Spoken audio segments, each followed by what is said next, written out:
รถเตี้ยเต้ไม่ก็มันรถเตี้ยเต้mặt bóng công thổi bạc trong ấy trong sông bò ធ្វើជាប្រពន្ធយើងពេលនេះទៅហើយចាំយើងស្នើអង្គការជាក្រោយ តែmặt bóngមានប្រពន្ធហើយតាអង្គការមិនឲ្យមានប្រពន្ធពីរទេ បើអញ្ចឹងយើងកុំឲ្យអង្គការដឹងទៅគឺចប់រឿងបាត់ទៅហើយមកអូខ្មោចហើយ ភ្លុកលោតផ្លេតទៅលើដៃមឹក3ឆ្មាជាប់រត់ទៅម្ខាងមឹកទម្លាក់ភ្លុកទៅលើក្តាររឿងលំអងមកអមស្នេហ៍ភាគទី2និពន្ធដោយទូចម៉ាលី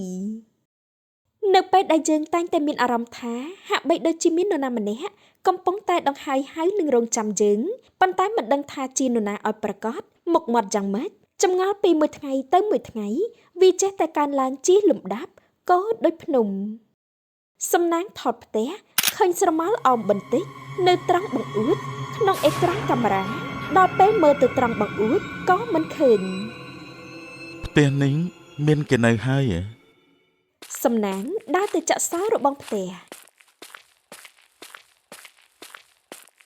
តែបើមានគេនៅហេតុអីក៏ទ្វាររបងជាប់សោហើយប្រហែលជាខ្ញុំព្រើលភ្នែកទេមើលទៅសំណាងបើកទ្វារហើយក៏បណ្ដាកង់ចូលផ្ទះខ្យល់បក់ប៉ើងស្លឹកឈើណែកទូចមហូបម៉ែឯងឆ្ងាញ់មែនទេបានជាជ្រុំមិនដួសដាក់មាត់នោះជំងឺលងស្នេហ៍ទូមហូបមកពីឋានព្រះចាំទៀតក៏វាលេបមិនចូលដែរខ្ញុំកំពុងតែគិតថាហេតុអីបានជាយើងមិនជួយខត់គាត់ទាំងដែលយើងដឹងថាផ្ទះនោះមានគ្រោះថ្នាក់ប៉ុណ្ណានោះមែនតើឪវាខ្ញុំទៅដេកកំដរគាត់យប់នេះសិន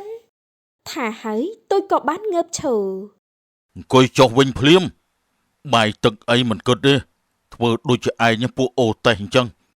តែបងណាងគឺជាភ្ញៀវរបស់យើងណាពុកអ្នកណាគេបងណាងហ្នឹងឪវាគឺអាកំឡោះភ្នំពេញភ្នែក4នោះណាមានអ្នកណាក្រៅពីនឹងទៀតនោះយីកូនស្រីមាសកូនស្រីពេជ្រហេតុអីក៏ស្គាល់ឈ្មោះគេច្បាស់ម្លេះកូនខ្ញុំបារម្ភពីបងណាងខ្លាំងណាស់ម៉ែគេមកតាំងពីភ្នំពេញមកស្មានតែគេល្ងងអីគេដឹងប្រវត្តិផ្ទះនោះច្បាស់ណាស់អាចច្បាស់ជាងយើងទៀតផងក៏មិនដឹងហើយគេខ្លួនឯងគ្មានអារម្មណ៍ថាខ្លាចអីបន្តិចទេមុននឹងគិតគេហូបបាយអស់ទៅនៅមេអំបៅខ្មោចពណ៌ស្វាយមួយកំពុងហៅសម្ដៅបង្អួចផ្ទះ3ខ្នងដែលបាត់ចំហ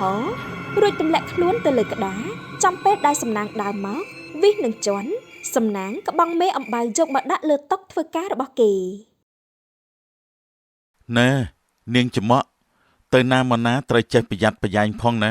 ពិភពលោកនេះគ្រោះថ្នាក់ណាស់ព្រោះមិនមែនមានតែនាងម្នាក់ទេដែលរស់នៅលើនេះយល់ហើយនៅលើតុនេះហើយទៅផុតភ័យ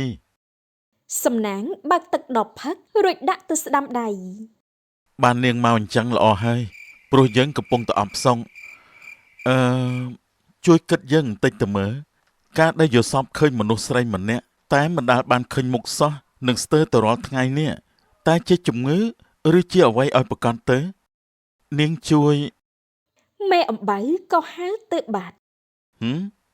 ទៅណាបាត់ហើយណែនាងច្មក់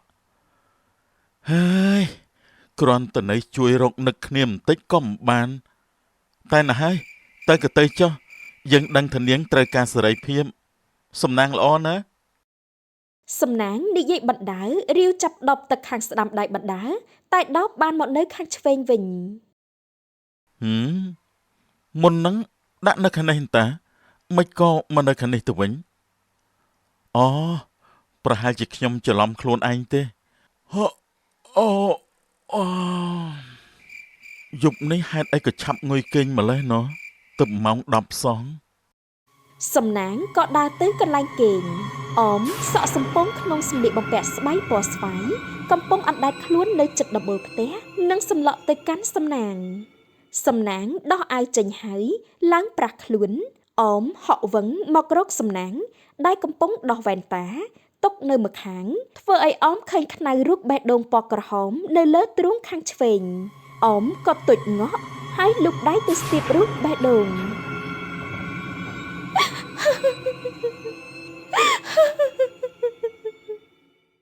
ស្រាងនៅចិត្តភ្លឺ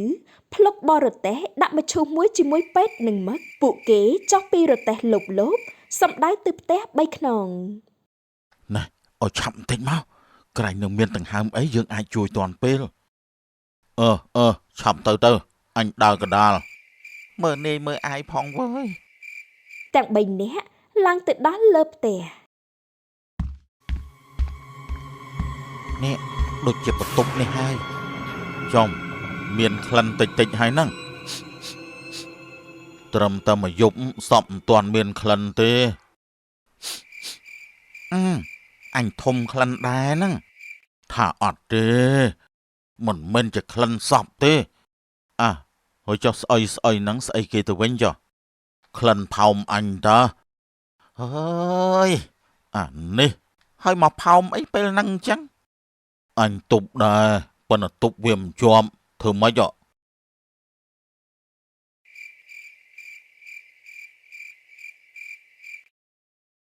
តោះអាមឹកបើកទ្វារ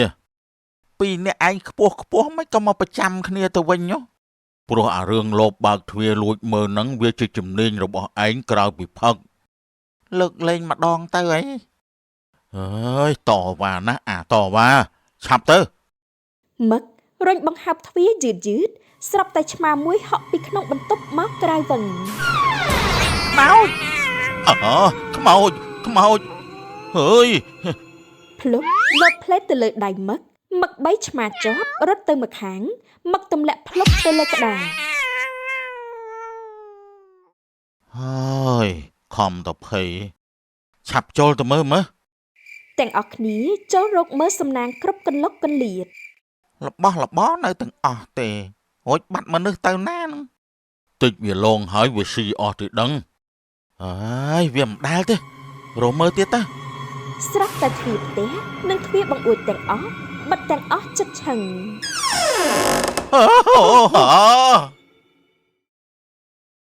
យ៉ាននៅក្មេងក្នុងសម័យប៉ុលពតនាងបានដើរសម្ដៅមកផ្ទះមេកង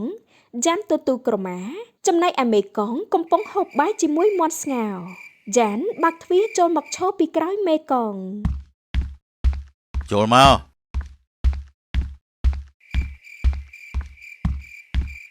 មានកាយដែរ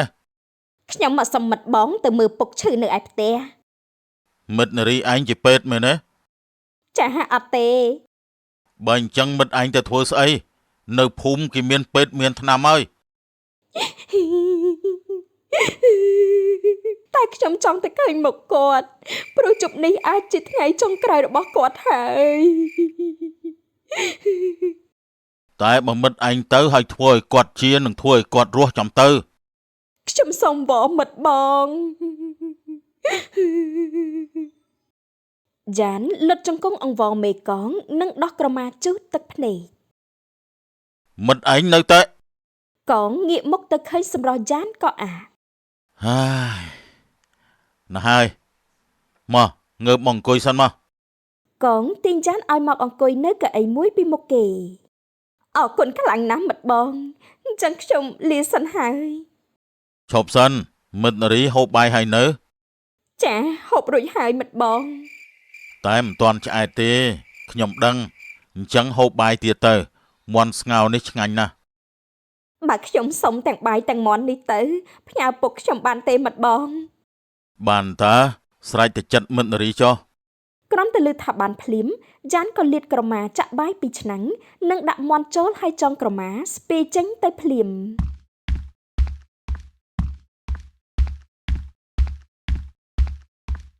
កងឈរមើលតាមក្រោយ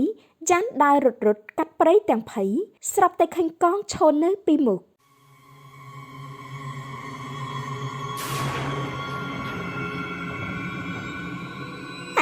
មិនក៏មិត្តបងនៅកន្លែងនេះខ្ញុំបារម្ភពីមិត្តនារីហ្នឹងណាទើបមកជួយជូនដំណើរអូមិនបាច់ដល់ម្លឹងទេមិត្តបងគ្រាន់តែមិត្តបងអនុញ្ញាតឲ្យខ្ញុំទៅមើលពុកខ្ញុំសប្បាយចិត្តណាស់ទៅហើយមិនអីទេចាំខ្ញុំជូនតោះមិនបាច់ទេយ៉ានថាឲ្យក៏រត់ចេញទៅម្ខាងកងរត់តាមឈប់សិនឈប់សិនឈប់ ចានរត់ទៅដល់ដើមឈើធំមួយដែលនៅពីមុខផ្ទះ3ខ្នងក៏ជំពប់ជើងដួលហើយមេកងក៏បានមកទាន់ រត់ទៀតទៅមិនក៏មិនរត់ទៀតទៅ មាត់បងកុំធ្វើបាបខ្ញុំអីខ្ញុំសុំវខ្ញុំសុំវ ធ្វើជាប្រពន្ធយើងពេលនេះទៅហើយចាំយើងស្នើអង្គការជាក្រោយ តែមាត់បងមានប្រពន្ធហើយតើអង្គការមិនឲ្យមានប្រពន្ធពីរទេ បើអញ្ចឹងយើងកុំឲ្យអង្គការដឹងទៅគឺចប់រឿងបាត់ទៅហើយ ជួយផងជួយខ្ញុំផងជួយផង ស្រែកហ៎ស្រែកពេលនេះគ្មានអ្នកណាអាចជួយនាងបានទេមានតែខ្មោចទេទើបអាចជួយនាងបាន កងបំរុងរំលោភយ៉ាងទៅហើយស្រាប់តា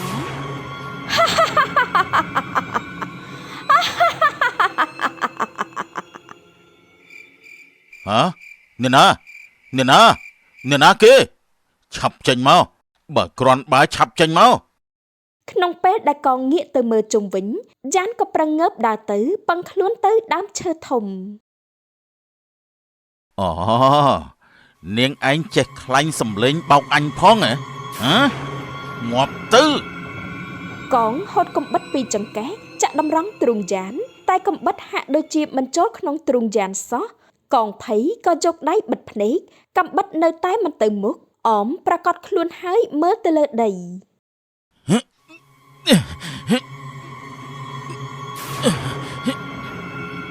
ហេតុអីក៏កំបិតនេះមិនទៅអញ្ចឹងខ្មោច កងរត់យ៉ាងលឿនអមបណ្ដាច់ខ្លួនដេញតាមកងរត់បកមករកដើមឈើវិញអមក៏បានឈរចាំ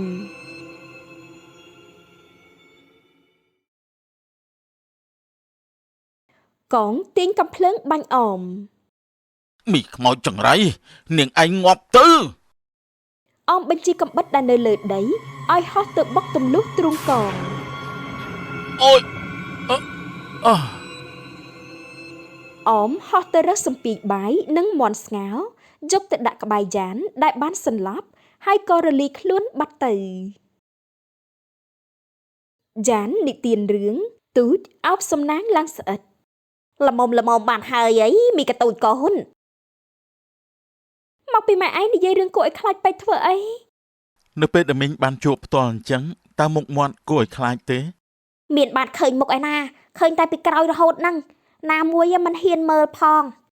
ចុះអ្នកដែលត្រូវខ្មោចនោះធ្វើបាបភាកច្រើនជាមនុស្សប្រុសឬក៏ជាស្រីប្រុសហើយគ្មាននរណារស់ទេអញ្ចឹងហើយបានជាពួកយើងបារម្ភហ្នឹងណាខំទៅរកនៅផ្ទះមិននៅឯនេះក៏លើមអរគុណពូហើយដែលបារម្ភពីខ្ញុំហើយយប់មិញអត់មានហេតុភេទអីកើតឡើងទេឯក្មួយមានដែរគឺ ចាំបាច់ក្មួយ ម៉ោងប្រហែលជា10មានខ្យល់បក់វូមានសំឡេងធ្ងរឲ្យកលួចមានសម្ោលខ្មៅហោះចូលតាមបង្អួចស្រាប់តែងុយគេងខ្លាំង ហើយបន្ទាប់ពីនោះ ក៏គេងលក់ទល់ម៉ោង5ភ្លឺអើយខំតស្ដាប់ប្លែកខុសពីគេមែនតាមានពាក្យបតោងព្រះឬក៏ខ្សែចកេះអីទេក្មួយអត់ផងព្រោះខ្ញុំមិនចូលចិនតែយ៉ាងម៉េច ពូចង់ពិសាអីថ្ងៃនេះខ្ញុំប៉ាវកុំនិយាយធ្វើឲ្យពួកយើងអណាក្មួយមែនតាទាំងកាហ្វេទាំងបាយតោះពួកយើងទៅរកតុកអង្គុយកំង មិញសំសួរមួយមើលមិនបានជាក្មួយទៅប៉ាវពួកនឹងចឹងក្មួយ មកពីយប់មិញខ្ញុំយល់សពល្អ ឲ្យតែយល់សពល្អក្មួយចេះតែប៉ាវគេរហូតអញ្ចឹងហ្មងហី អត់ទេ ខ្ញុំនិយាយលេងតាមីងការពិតទៅដែលខ្ញុំប៉ាវពួកគាត់នេះគឺទុកដូចជាការអរគុណចំពោះការបារម្ភរបស់ពួកគាត់ចំពោះខ្ញុំតាមីង បើអញ្ចឹងសមហេតុផលខ្លះបងជប់នេះមានបនភុំនៅក្បែរផ្ទះបងដែរតាតើលេងអី មែនណាចាំមើលសិនមើលបើបងទំនេរចាំបងទៅព្រោះបងក៏ចង់ដឹងពីប្រពៃណីស្រុកភូមិនេះដែរហើយដើរមើលឡើងរយជើងទៅហើយ អត់មានតាក់ភ្នែកមួយសោះវ៉ៃសូម្បីតែចៃចេនក៏មិនឃើញមកផងណែឯងចង់ឃើញចៃចេនតែលបងធំមិនចង់ឃើញទេអានេះហេតុអីបើចៃចេនមកធ្វើម៉េចលបងធំយើងអាចសម្លឹងស្រីផ្សេងបានឯងនិយាយត្រូវឃើញអត់អាចេកអញទាយមិនឲ្យខុសទេគឺត្រូវមកកញ្ញនេះអាយអូយសំមុខហើយអាគ្រូទាយទោះអញមិនមែនជាមនុស្សប្រុសដើមទ្រង់5ហាត់ក៏ដោយតែអញមិនសាវ៉ាទេអញស្រឡាញ់មួយដឹងមួយលំអងដើរមើលគេមើលឯងក្នុងសម្លៀកបំពាក់សមរម្យតែត្រូវមានពណ៌ស្វាយជាសម្គាល់លបងធំ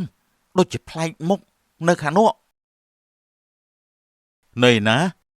នោះដូចជារៀងផ្លាំងទៀតផងមែនវ៉ៃពួកឯងចាំទៅត្រង់នេះហើយបើចចេនមកសញ្ញោប្រាប់អញផងលឺអត់បាទលបង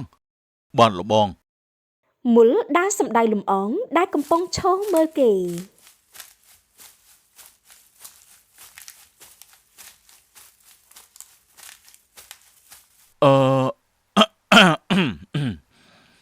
ណែសុំទោសនាងខ្ញុំដូចជាមិនដែលឃើញនាងពីមុនមកសោះតើអ្នកនាងលំអងដើរគេចទៅម្ខាងមុលដើរតាមនាងឈប់សិន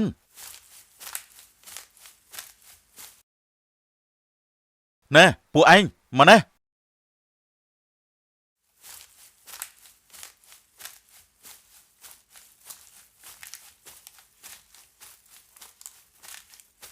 មានការអីលបងធំមានការអីមែនទេលបងនាងកំមុំម្នាក់នោះផ្អើលទៅក្នុងបាត់ហើយអញ្ចឹងឆាប់តាមផ្លេតទៅប្រយ័ត្នតែគេតាក់យកទៅស៊ីមុនបាត់លបងឯងច្បាស់ជាអត់លិតហើយយប់ខែភ្លឺនៅកន្លែងសួនផ្កាស្អាតសំណាងរត់ទៅចាប់ដៃស្រីម្នាក់ដែលមិនឃើញមុខនៅក្នុងសម្លៀកបំពាក់បុរាណឈប់សិននាងតើថ្ងៃណាទើបខ្ញុំបានឃើញមុខនាងទៅខ្ញុំចាំយូរហើយណាស្អែកថ្ងៃស្អែកខ្ញុំនឹងមកឲ្យបងឃើញមុខខ្ញុំហើយខ្ញុំសន្យាសង្ឃឹមថានាងសុបិនមិនក្បត់សន្យាទៅចុះណែឈប់សិនទៅនាងឈប់លំអងរត់មករកដើមឈើធំសំណាងនៅឈរពាំងពីមុខបពុមុលការពីលំអងភ្លៀងក៏ចាប់ផ្ដាំធ្លះណែឯងជាណាឆាប់បកលស្រីនោះមកឲ្យយើងភ្លាមមកហេតុអីលបងធំវាសួរតាហេតុអីគឺណែភ្លៀងហើយពួកយើងទៅវិញទៅបាទលបងធំបាទលបង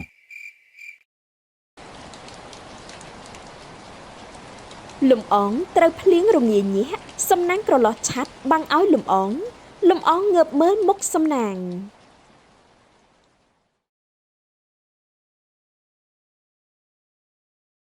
យប់ទី1បានរួចជីវិតចោះយប់ទី2នេះតើសំណាងពិតជាមានសំណាងដូចឈ្មោះគេដែរទេចោះស្រីរងគ្រោះម្នាក់នេះជានរណាដែរសូមអញ្ជើញតាមដានវគ្គបន្តនៅភាគទី3មកដល់ពេលនេះទៅហើយពួកយើងក៏មិនលាក់ដែរតែលោកមេភូមិចាំមើលចោះបន្តិចទៀតភូមិនេះនឹងវិនាស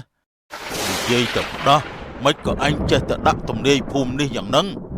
ខ្ញុំអត់ដាក់បណ្ដាសាទេព្រោះតែមេភូមិកាប់ដាំឈើទាណែចុះអ្នកលូនរត់កិច្ចទៅអ្នកមិនបាច់ខ្វល់ពីខ្ញុំទេអត់ទេបើស្លាប់ត្រូវតែស្លាប់ទាំងពីរខ្ញុំមិនអាចទៅចោលអ្នកបាននោះទេអ្នកកំដេញខ្ញុំអីឆាប់មកនេះមកពោះកំសត់អញមិនកាប់សម្លាប់ពួកឯងទេអញគ្រាន់តែវេះយកឈាមពួកឯងតែប៉ុណ្ណោះរឿងពោះថ្លាន់មួយគឺកាលពីបុរាណកាលមានពស់ថ្លាន់ពីរក្បាលកាន់សិលរាប់ឆ្នាំមកហើយដើម្បីក្លាយជាមនុស្សហើយជាតិនេះគឺជាជាតិចុងក្រោយក្នុងនាមជាពស់របស់ពួកគេនៅក្បែរគល់ឈើចុងភូមិអ្នកតាណាហើយខ្ញុំចិត្តសោកសកាហើយខ្ញុំឈឺណាស់សូមជួយខ្ញុំផងអ្នកយ៉ាងម៉េចទៅហើយទ្រាំបន្តិចសិនទៅណាខ្ញុំនឹងជួយអ្នកជួយរត់ខ្ញុំផងខ្ញុំដូចជាពិបាកក្នុងខ្លួនណាស់ទ្រាំសិនទៅអ្នកមិនក៏អញ្ចឹងនោះមិនក៏លើកនេះអ្នកឈឺជាងរាល់ដងអញ្ចឹងប្រហែលជាខ្ញុំឆៃផ្លែឈើពលហើយមកទៅនោះ ស្របពេលជាមួយគ្នានោះពស់ថ្លាន់ទាំងពីរកំពុងតែត្រដោសោកស្រកាស្រាប់តែមានព្រានកំណាចម្នាក់បានដើរមកឃើញ អាយ៉ាទាំងគូតែម្ដងហើយធំឡើងទៅលុកលុកណាស់អញពិតជាសំណាងអីយ៉ាងនេះទេណោះ ពស់ទាំងពីរគ្រាន់តែឃើញនាយព្រានកាន់តែភ័យជាខ្លាំងហើយនឹកគិតថាខ្លួនមកជាមិនរស់នោះទេអ្នកចុះអ្នកលូនរត់កិច្ចទៅអ្នកមិនបាច់ខ្វល់ពីខ្ញុំទេ អត់ទេបើស្លាប់ត្រូវតែស្លាប់ទាំងពីរខ្ញុំមិនអាចទៅចោលអ្នកបាននោះទេអ្នកកំដេញខ្ញុំអីឆាប់មកនេះមកពោះកំសត់អញមិនកាប់សម្លាប់ពួកឯងទេអញគ្រាន់តែវះយកឈាមពួកឯងតែប៉ុណ្ណោះ នាយព្រានកំណាចមិនចាំយូរគាត់ក៏បានយកខ្សែមកចងតែភ្លាមនោះពស់ជាប្តីក៏ហក់បំបកចំមុខព្រានធ្វើឲ្យគាត់ងងឹតមុខឆឹង អាយុអូយបែកផ្កាភ្លើងព្រាកឲ្យអញចង្រៃយោ ខៃអាកាសល្អបែបនេះពស់ថ្លាន់ជាប្តីក៏បានព្យាយាមសម្ដៅនាងប្រពន្ធរហូតទៅដល់ព្រៃជ្រៅមួយ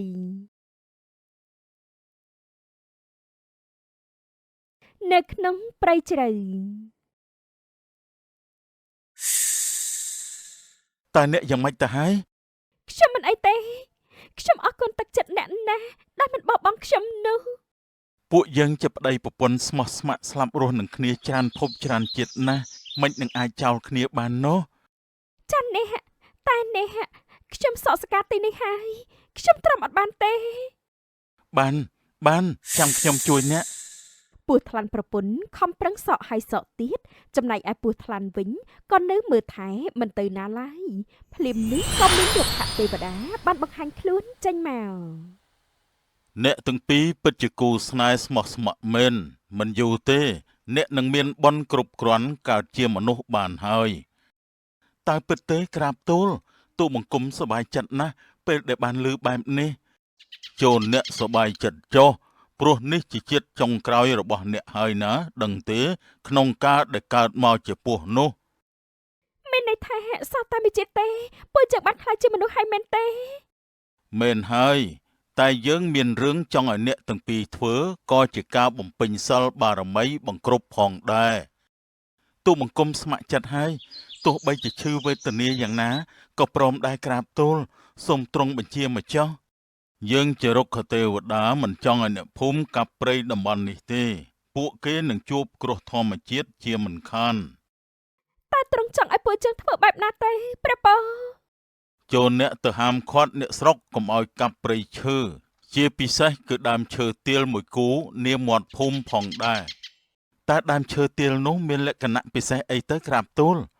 ព្រោះដើមឈើទាលពីរនោះគឺជារនាំងបាំងទឹកជំនន់ហើយក៏ជាជំរករបស់អ្នកតាផងដែរ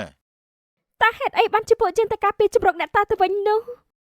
ព្រោះអ្នកតាអង្គនោះបានភាវនាធម៌សម្រេចបុណ្យដូច្នេះអំឡុងពេលនោះលោកមិនអាចការពារដើមឈើទាលបានទេបានន័យថាបើគ្មានដើមឈើទាលអ្នកភូមិនឹងមានគ្រោះមែនទេមែនហើយ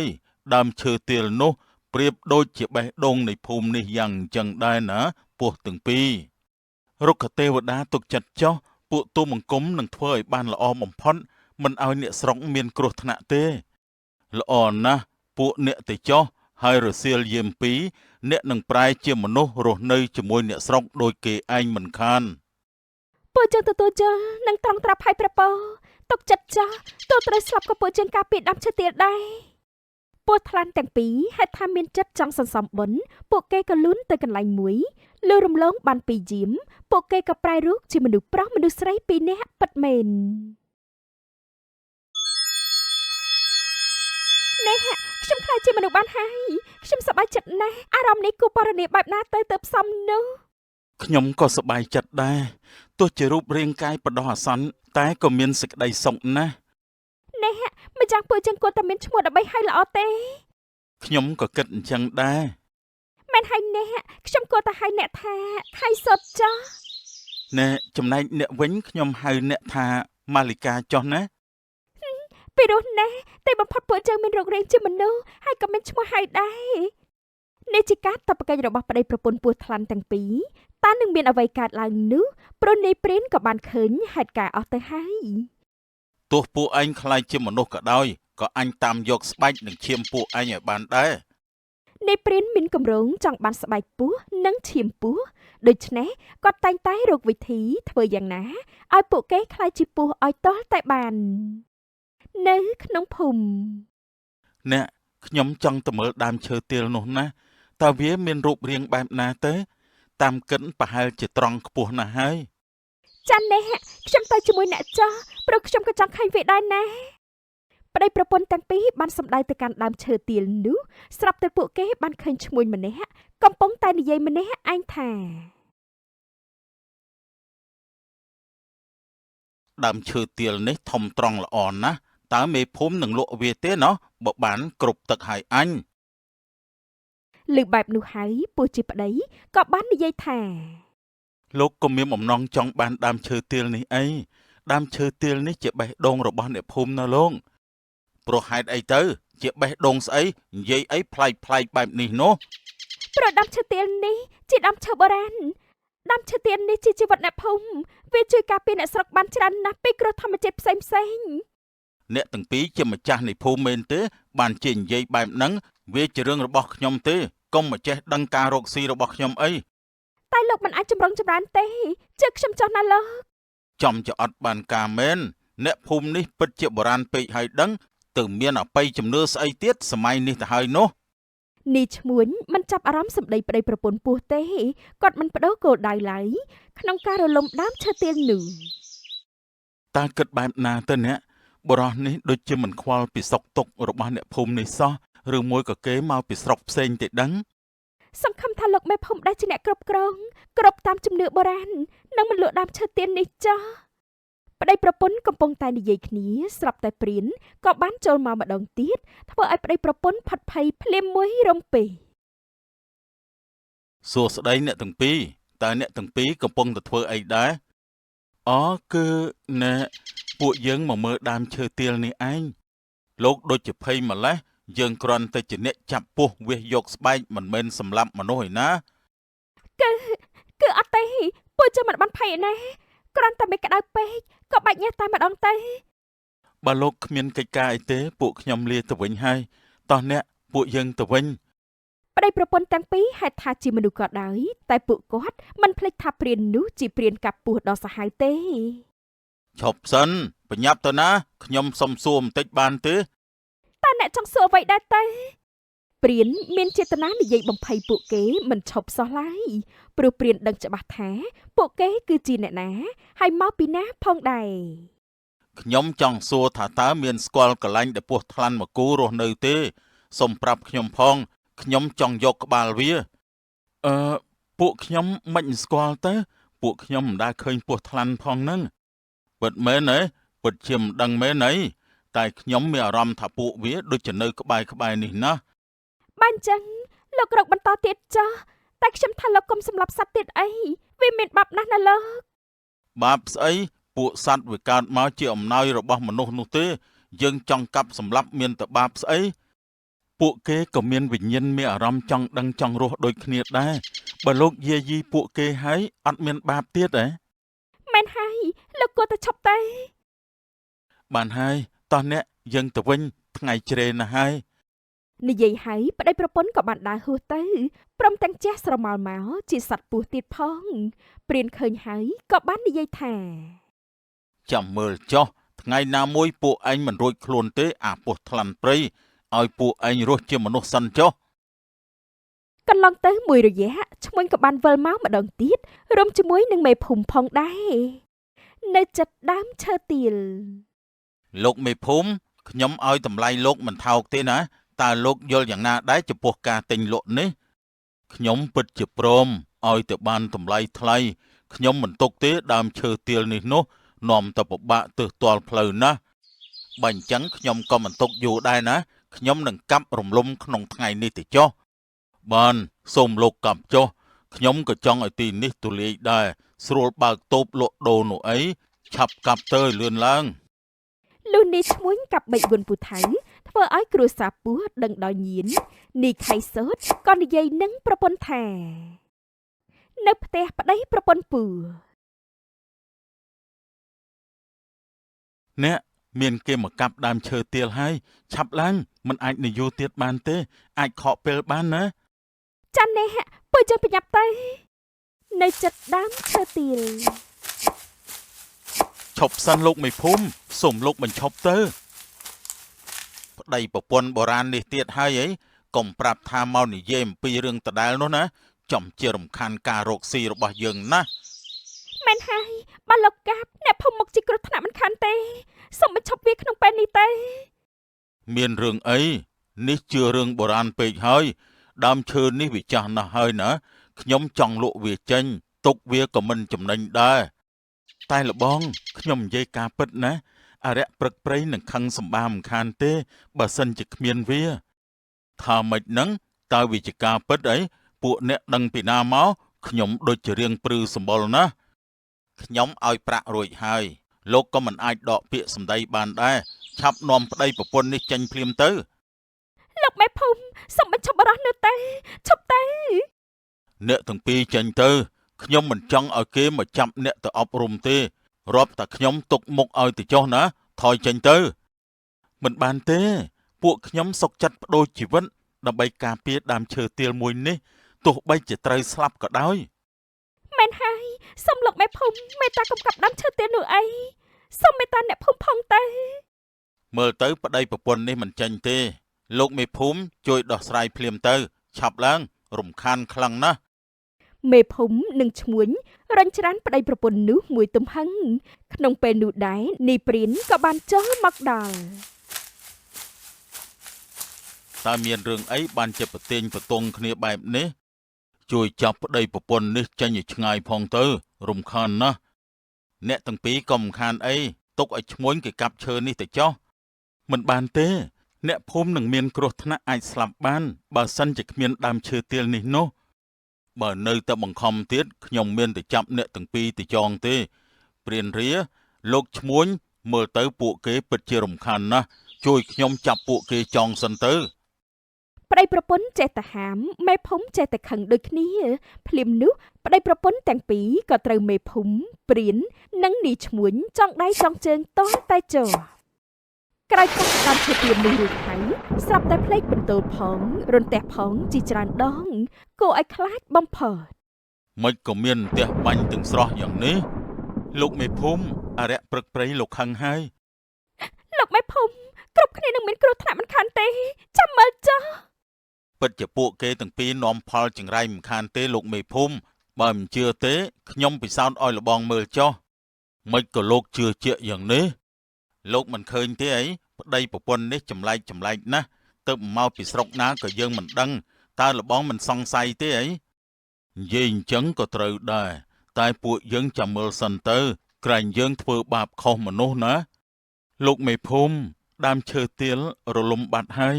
ពួកយើងក៏មិនខ្លាចស្លាប់ដែរតែចាំណាអ្នកភូមិនេះនឹងវិនាសចំមែនហើយមាត់ចង្រៃមែនព្រានរា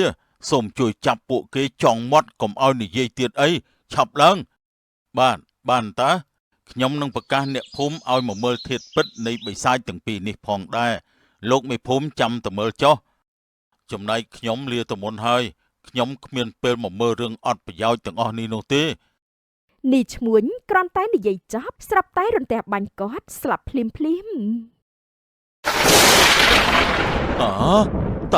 តើមានរឿងអីហ្នឹង នេះហើយគឺជាទង្វើប្រមាថនោះមិនត្រឹមតែគាត់ទេណាលោកមេភូមិគឺរួមទាំងអ្នកស្រុកនឹងវិនាសផងដែរ លោកមេភូមិឃើញទេនេះមកពីពួកវាច្បាស់ណាស់ឆាប់ចាប់ពួកគេទៅត្រូវហើយឆាប់ឡើងនាំគ្នាចាប់បិសាចនេះទៅលោកមេភូមិមុនពួកយើងស្លាប់សូមយកពួកយើងទៅចងលើភ្នំបានទេរួចហៅអ្នកស្រុកមកផងលោកមេភូមិធ្វើតាមគេចុះព្រោះខ្ញុំនឹងបង្ហាញរូបរាងពិតរបស់ពួកគេឲ្យគ្រប់គ្នាដឹងផងដែរបានយើងក៏ចង់ឲ្យអ្នកភូមិឃើញពីធាតុពិតនៃបិសាចនេះដែរ ក្នុងពេលនោះមនុស្សទាំងឡាយបានចូលមកមូលមីគ្នានៅលើកំពូលភ្នំគ្រប់គ្នាពួកវាមែនទេដែលចោទថាភូមិនឹងរលាយនោះពិតជាមាត់ចង្រៃមែនបានតែដុតពួកវាទាំងរស់ទេ មិនត្រឹមតែមាត់ចង្រៃទេគឺនាំគ្រោះថែមទៀតពួកវាទាំងពីរគឺជាពស់ថ្លាន់មិនមែនជាមនុស្សទេតើនេះជាការពិតមែនទេ មែនហើយពួកវាចំពោះថ្លាន់មករស់នៅដូចជាមនុស្សព្រោះពួកវាមានបំណងអាក្រក់ដល់អ្នកភូមិនោះអី ស្ទើរតែមិនជឿសោះឃើញមុខមាត់ស្លូតមិននឹកស្មានថាអ្នកចំណូលថ្មីជាពោះបែបនេះសោះហើយ យើងសួរអ្នកទាំងពីរតើអ្នកទាំងពីរជាពស់មែនទេមកដល់ពេលនេះទៅហើយពួកយើងក៏មិនលាក់ដែរតែលោកមេភូមិចាំមើលចុះបន្តិចទៀតភូមិនេះនឹងវិនាសនិយាយទៅផ្ដោះមិនក៏អញចេះតែដាក់ទំនាយភូមិនេះយ៉ាងហ្នឹង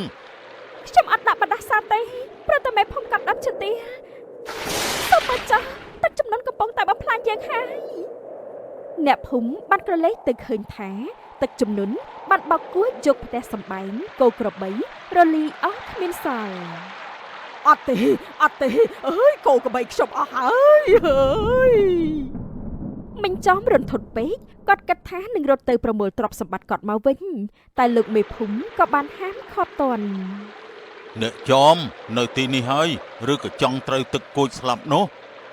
តែខ្ញុំស្ដាយទ្រព្យរបស់ខ្ញុំណាលោកមេភូមិ លោកឃើញទេមានទឹកចំនួនគឺមកពីប្តីប្រពន្ធនេះហើយភូមិនេះត្រូវវិនាសដោយសារទឹកចំនួននោះគឺមកពីអ្នកជាមនុស្សចង្រៃបងប្អូនសម្រាប់ពួកគេភ្លាមទៅបងប្អូនកុំតន់សម្រាប់អីខ្ញុំចង់ឲ្យអ្នកទាំងអស់គ្នាមើលរឿងមួយសិន នេះព្រានបានយកទឹកមុនខ្មៅអីក៏មិនដឹងឡើយចាក់នៅលើខ្លួនពួកគេធ្វើឲ្យប្តីប្រពន្ធប្រែរូបរាងដើមជាពស់ឡើងវិញ ព្រះអើយអញ្ចឹងតើបានជាភូមិជួបទុកបែបនេះសំណាងហើយដែលគ្រប់គ្នាកិច្ចមកលើភ្នំអស់កុំអីអាលេជាមិនខានទេ អើយស្ទើរតែមិនជឿសោះដែលគ្រប់គ្នារស់នៅជាមួយពស់ទៅវិញនោះ ខ្ញុំថាហើយថាពួកវាមិនមែនជាមនុស្សទេឥឡូវលោកឃើញទេតើគិតបែបណាទៅព្រានរាខ្ញុំនឹងវះយកស្បែកនឹងឈាមវាឥឡូវនេះធ្វើបែបហ្នឹងពួកវាមិនអាចធ្វើបាបអ្នកស្រុកបានទៀតទេ ព្រានមិនចាំជឿគាត់បានយកកំបិតអាម្ដងបន្តិចរហូតធ្វើឲ្យប្តីប្រពន្ធពស់ទាំងពីរស្លាប់យ៉ាងវេទនា ខ្ញុំពិតជាខ្លាចណាស់ពិតជារឿងដែលគួរឲ្យមិនជឿមែន អញថាហើយពួកឯងគ្មានថ្ងៃកិច្ចចេញពីអញបានទេ